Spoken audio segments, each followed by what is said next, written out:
Sumayo rin. Ang mabuting balita ng Panginoon ayon kay San Mateo. Papuri sa iyo, Panginoon. Nung panong yon, sinabi ni Jesus sa mga tao, ang paghahari ng Diyos ay katulad ng kayamanang nakabaon sa isang bukid. Nahukay ito ng isang tao at tinabunang muli. Sa laki ng tuwa, siya'y humayo at ipinagbili ang lahat ng ari-arian niya at binili ang bukid na iyon. Gayun din naman, ang paghari ng Diyos ay katulad nito. May isang mangalakal na naghahanap ng mamahaling perlas. Nang makakita ng isang perlas na napakahalaga, siya'y humayo at pinagbili ang lahat ng kanyang ari-arian at binili iyon. Ang mabuting balita na ating kaligtasan. Pinupuri ka namin, Panginoong Hesukristo. Alam niyo po, nung unang panahon sa bayang Israel, ang bayang Israel ay palagi na lamang nasa sangkot sa territorial war, no? Pinag-aawayan ng kanilang mga teritoryo. At dahil doon, maraming mga taga-Israel ay iniiwan ang kanilang property, ang kanilang bukid. At noong mga panahong yun, wala pa namang bangko. Ginagawa lamang ng mga tiga roon ay ibinabaon ang kanilang kayamanan sa kanilang bukid. At plano nila, babalikan na lamang pagtapos ng gera.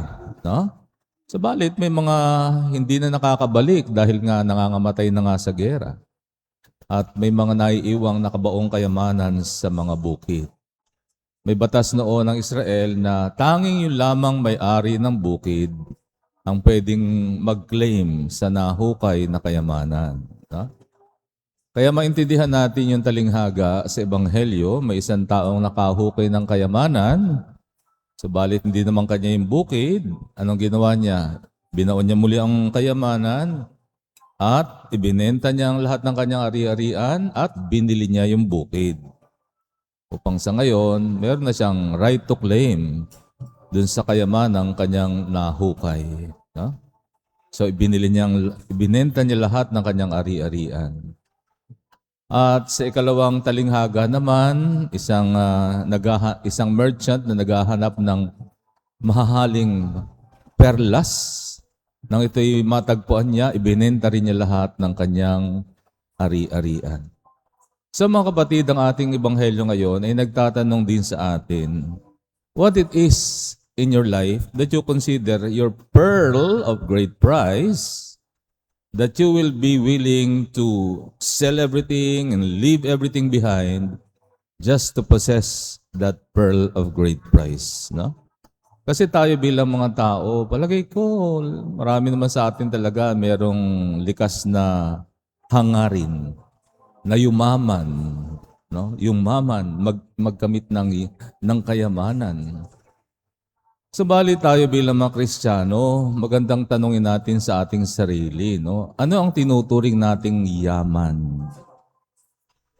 Kasi kapag nalagay sa maling mga pagpapahalaga ang ating tinuturing na kayamanan, yun na nga, ang naging resulta sa ating bansa, no? Sobrang korupsyon. Sa paghahangad na yumaman sa pamamagitan ng pagnanakaw sa kaban ng bayan. Diba? Na alam natin yan, naririnig natin. Bilyon-bilyon ang ninanakaw sa pondo ng bayan. Hangad na yumaman, no? Kala nila yun yung kanilang buried treasure na kanilang nahukay. So mga kapatid, tayo bilang mga Kristiyano, suriin natin na ating sarili. Sino ba talaga? Ang tanong is sino no? Sino ba ang itinuturing nating pearl of great price? Di ba sabi ng Panginoon, seek first the kingdom of God, no? And everything else shall be given to you, no? Hanapin muna natin ang kaharian ng Diyos at ang kanyang katarungan at ang lahat ay pagkakaloob sa atin. Okay. So mga kapatid, narinig natin sa unang pagbasa na merong isang hari na humalili kay Haring David, no? Ang kanyang anak na si Solomon. Batang-bata pa siya noon, nung siya ay humalili sa kanyang ama, At nung magpakita sa kanyang panaginip ang Diyos, tinanong siya, ano ang nais mong hilingin? At itong si Solomon, palibhasa ay bata pa, ang kanyang hiniling ay isang pusong maunawain na kayang mabatid ko anong mabuti at matuwid. No? So labis siyang kinulagdan ng Diyos, kaya ito ipinagkalob sa kanya, ang karunungan ni Solomon. At hindi pa higit pa doon, hindi man niya hinihingi, binigyan din siya ng kapangyarihan at kayamanan na walang kapantay. Okay? So karunungan ang kanyang hiningi sa Diyos, hindi yaman, hindi material na yaman, kundi karunungan. Alam niyo mga kapatid, sa ating buhay ngayon, yan din ang kailangan natin. Tatanungin ko kayo, no? Ano sa palagay niyo ang pagkakaiba ng knowledge and wisdom? Knowledge and wisdom. No? Parehong mahalaga, pero ano yung mas mahalaga? Alam niyo mga kapatid, tayo bilang mga Filipino, mahilig tayong magpaaral ng mga anak, no? Kayo bilang mga magulang, talagang kumakayod kayo ng todo para mabigyan ng magandang edukasyon. Ang inyong mga anak, mapadala sila sa mahuhusay na paaralan. Okay? Subalit, tandaan natin, hindi lamang naman sa paaralan natututo ang mga bata. Of course, how do you gain knowledge? By sending your children to school, no? By reading, by browsing the internet. So those are the ways we can gain knowledge, no? Kaalaman. Subalit alam niyo mga kapatid, to educate your children is not just for them to gain knowledge. Dapat magkaroon din sila ng karunungan. No? Karunungan is not just about knowledge we gain in school. The best way we can gain wisdom or karunungan is through life. Karunungan ay makukuha natin sa karanasan ng buhay. Kaya nga po mga kapatid, makikita ninyo, no, may makikita kayong mga tao na hindi naman sila mataas ang pinag-aralan, pero marunong sa buhay. No? Marunong sa buhay. No? So, ano bang karunungan ang tinutukoy ng Panginoon? Yung karunungan ni Solomon. Ang karunungan, ang isang puso, no? Isang puso na naghahangad ng tama at matuwid. Ganong klase. At ano ba yun? Walang iba kundi ang kaharian ng Diyos. Sapagkat tanging ang Diyos lamang ang makapagkakalob sa atin ng karunungan na malaman ko ano ang tama at matuwid. Yun kasi ang wala sa atin ngayon. No? Yun ang wala. Nawala na nga sa atin yung sense of righteousness. No? At nangyari, nababaligtad ng ating mga values.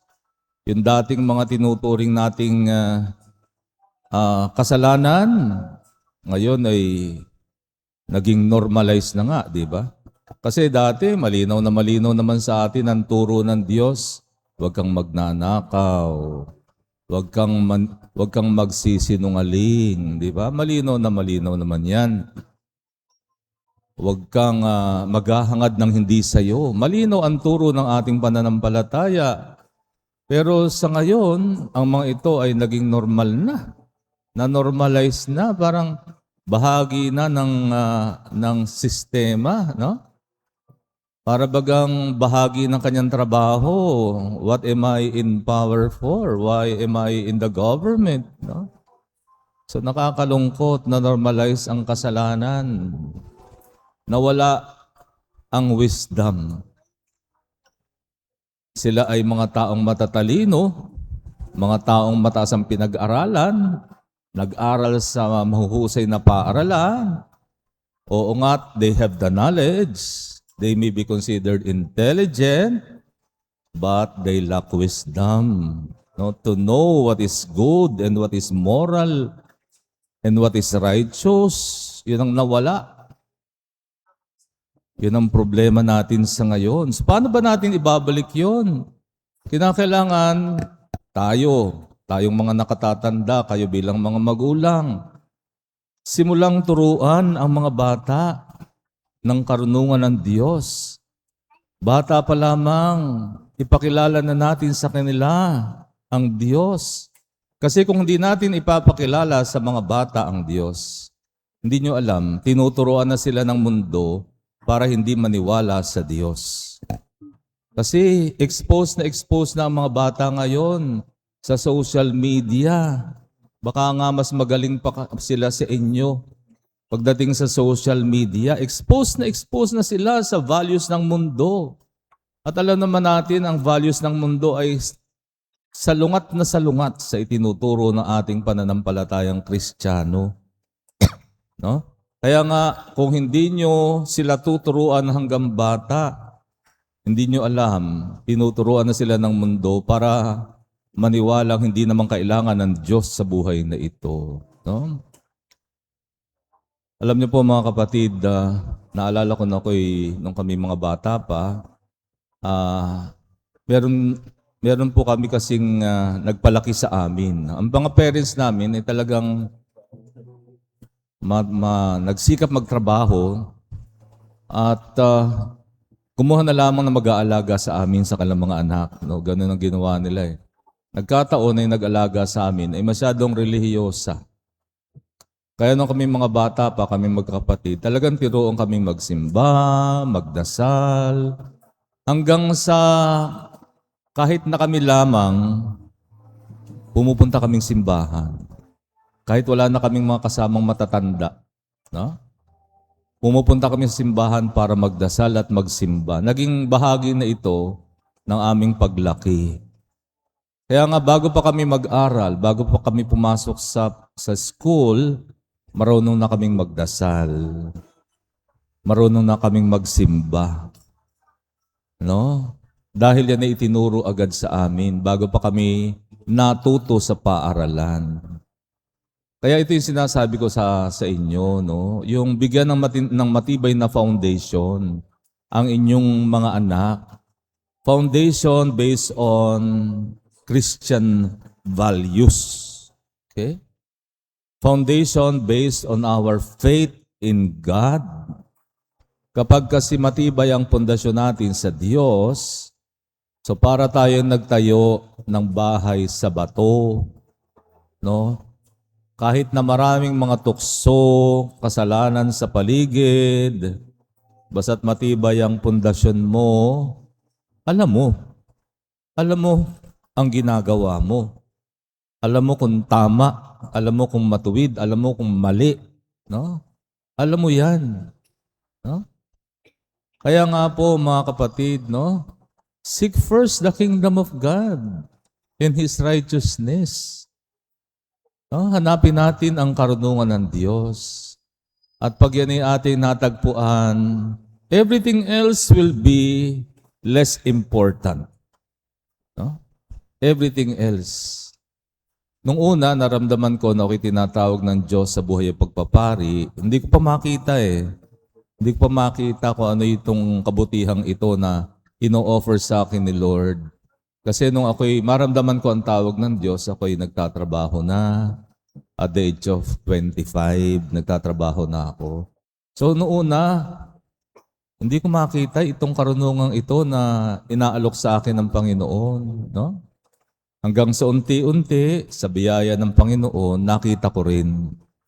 At nung makita ko ang alok sa akin ng Panginoon, talagang ito ang tunay na kayamanan. Nagawa ko rin pong talikuran at iwan ang mga dati kong pinapahalagahan, no? Gaya ng aking hanap buhay, ang trabaho ko, may profession, my plan to have my own family. Nagawa ko siyang talikuran kasi I have found the pearl of greatest price, no? I have found the buried treasure. Gaya ng sa Ebanghelyo. Pag natagpuan mo ang iyong pearl of great price, you will be willing to turn your back to all your earthly ambitions and plans just for you to have that pearl of great price. Kaya nga po mga kapatid, suriin natin ang ating sarili. No? Sino ba talaga? Ano ba talaga o sino ba talaga ang itinuturing nating yaman sa buhay na ito?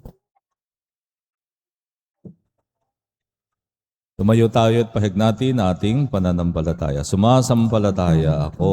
Sa Diyos sa mga makapangyarihan sa lahat na may gawa ng langit at lupa, sumasampalataya ako kay Jesucristo, iisang anak ng Diyos, Panginoon nating lahat.